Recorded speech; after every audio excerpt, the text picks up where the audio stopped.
Hi friends, welcome to my cooking channel. ಬನ್ನಿ friends, ಇವತ್ತು evening snacks ಮೆಣ್ಸಿಕಾಯಿ ಬಜ್ಜಿ ಹೇಗೆ ಮಾಡ್ತೀನಿ ಅಂತ ತೋರಿಸ್ಕೊಡ್ತೀನಿ. ನಾನಿಲ್ಲಿ ಮೆಣ್ಸಿಕಾಯಿನ 2 ಹೋಳಾಗಿ ಕಟ್ ಮಾಡ್ಕೊಂಡು ಇಟ್ಕೊಂಡಿದ್ದೀನಿ. ಹಾಗೆ ಒಂದು ಪಾತ್ರೆ ಇಟ್ಕೊಂಡು ಕಡಲೆ ಹಿಟ್ಟು, ಹಾಗೆ ಒಂದು ಸ್ಪೂನಷ್ಟು ನಾನು ಅಕ್ಕಿ ಹಿಟ್ಟನ್ನ ಸೇರಿಸ್ಕೊತಾ ಇದ್ದೀನಿ. ಹಾಗೆ ಒಂದು ಚಿಟಿಕೆಯಷ್ಟು ಅಡುಗೆ ಸೋಡಾ, ಒಂದು ಅರ್ಧ ಸ್ಪೂನಷ್ಟು ರುಚಿಗೆ ತಕ್ಕಷ್ಟು ನಾನು ಉಪ್ಪನ್ನ ಸೇರಿಸ್ಕೊತಾ ಇದ್ದೀನಿ.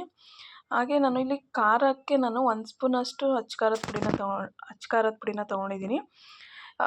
ಮೆಣ್ಸಿನ್ಕಾಯಿ ಖಾರ ಇರ್ತವೆ, ಸೊ ಹಂಗಾಗಿ ನಾನು ನೋಡಿಕೊಂಡು ನಾನು 1 ಸ್ಪೂನಷ್ಟು ಹಾಕ್ಕೊಂಡಿದ್ದೀನಿ. ನಿಮ್ಗೆ ಖಾರ ಜಾಸ್ತಿ ಬೇಕು ಅಂದರೆ ನೀವು ಸ್ವಲ್ಪ ಜಾಸ್ತಿ ಸೇರಿಸ್ಕೊಳ್ಳಿ. ಹಾಗೆ ನಾನಿಲ್ಲಿ ಅಜ್ವೈನ್ ಕೂಡ ಸೇರಿಸ್ಕೊತಾ ಇದ್ದೀನಿ. ಹಾಗೆ ನಾನು ಇದು ಎಲ್ಲನೂ ದೋಸೆ ಹಿಟ್ಟಿನ ಅದಕ್ಕೆ ನಾನು ಕಲಿಸ್ಕೊಂಡು ಇವಾಗ ನೆಕ್ಸ್ಟು ಸೈಡಲ್ಲಿ ನಾನು ಬಾಣಲೆಗೆ ಎಣ್ಣೆನ ಇಟ್ಕೊಂಡು ನೆಕ್ಸ್ಟು ಎಣ್ಣೆ ಕಾದ ನಂತರ ನಾನಿಲ್ಲಿ ಫ್ರೈ ಮಾಡಲಿಕ್ಕೆ ಹಾಕ್ಕೊಳ್ಳೋಣ.